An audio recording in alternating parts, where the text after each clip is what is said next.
প্লাস্টিকের মোড়ায় বসে এভাবেই কষ্ট করে চলাফেরা করেন ৩৪ বছর বয়সী মোহাম্মদ হুজাইফা হোসেন উজ্জ্বল। মন চাইলেও দাঁড়াতে পারেন না ঠিক মতো। এ যেন এক অসহ্য যন্ত্রণা। এভাবে টুলিপার চলাফেরা করা লাগে, টয়লেট গোসলখানে এইভাবে যাওয়া লাগে। এ বয়সে যেখানে মানুষের জীবন ভরে থাকে স্বপ্নে সংসারে, সেখানে উজ্জ্বল পড়ে আছেন মেঝেতে। আমার বাড়ির ভিতরে লোকজন আসে, আমরা শিক্ষার পারি, কান্নাকাটি করি, ওরা দুধ দিয়েছে আমার ধরে উঠে, এভাবেই চলছে।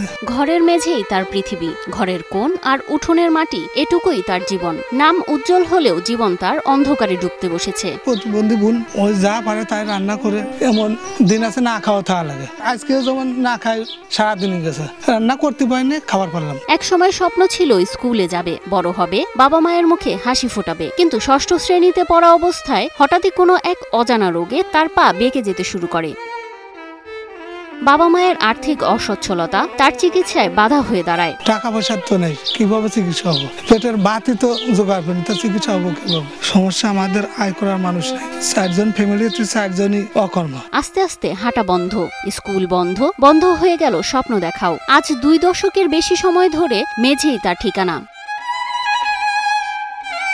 লাঠিতে ভর করে চলার চেষ্টা করলেও পেরে ওঠে না শারীরিক প্রতিবন্ধী উজ্জ্বল। 1 গ্লাস পানি খাবো, সেই পানি খাবার গুলো পরে লোক ডাক দিয়ে কলে আমার 1 গ্লাস পানি দিয়ে, পানি পিপাসা লাগছে, সময়তে দেয় নাও দেয়। সেই সময় যে কান্না করি, কাঁদাকাটি করি, অম্বাই থাকি, মন খারাপ করে বসে থাকি, আল্লাহর কাছে করি, আল্লাহ তুমি মাফ করে আর নিয়ে যাও। উজ্জ্বল একা নন, তার বড় 2 বোনও একই ভাগ্য নিয়ে জীবন কাটাচ্ছেন। এই ফ্যামিলিতে আমাদের 3 জনের সমস্যা। আমাদের 2 বোনের, আমার আর আমার বাবা আছে 90 বছর তার বয়স, তাও তো ব্রেন স্ট্রোক রোগীছে। এখন সে আয় করে কিভাবে খাওয়াবে আমাদের? এক বোনের বিয়ে হলেও বোন মীরা পারভিনের ভাগ্যে বিয়ে জোটেনি। বাবার বাড়িতেই লাঠিতে ভর করে কোনো মতে জীবন কাটাচ্ছেন তিনি। ছোট থেকে এরকম, মানে কিসের থেকে হয়েছে এটা তো বলতে পারি না। ভালো থাকলে কি এরকম থাকে, ঘরে পড়ে থাকি। ভালো থাকলে তো আল্লাহ আমারে পরের বাড়ি চলে যেতে পারতাম। দাঁড়াইছি, বসলে আর আমি উঠতে পারবো না।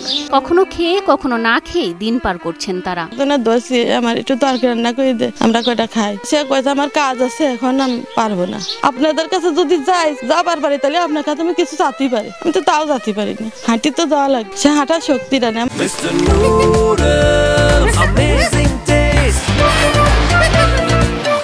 ঢাকায় একটি গার্মেন্টসে চাকরি করা বড় ভাইয়ের আর্থিক সহায়তায় পরিবার চললেও এখন সেই সহযোগিতাও বন্ধের উপক্রম, এমনটাই জানান মীরা। এক ভাই আছে, সে ভাই আমার কতদিন দেখবে, মানে তারও আশা দিয়ে আগেছে। সে এমন রাগারাগি করে গেছে, তার কি যার জীবনে বাড়ি আসবে না, তো দেখবো না, তো খাবারও দেবো না। এদিকে বৃদ্ধ বাবা অন্যের বাড়িতে কাজ করে কোনো মতে সংসার চালাচ্ছেন। একদম নুন আনতে পান্তা ফুরোনো অবস্থা। বয়স আর অসুস্থতা মিলিয়ে তার শরীরও এখন ভেঙে পড়েছে। শরীর চলে না, তবুও সন্তানদের মুখের দিকে তাকিয়ে রোজ ভোরে বেরিয়ে পড়েন এ অসুস্থ বাবা।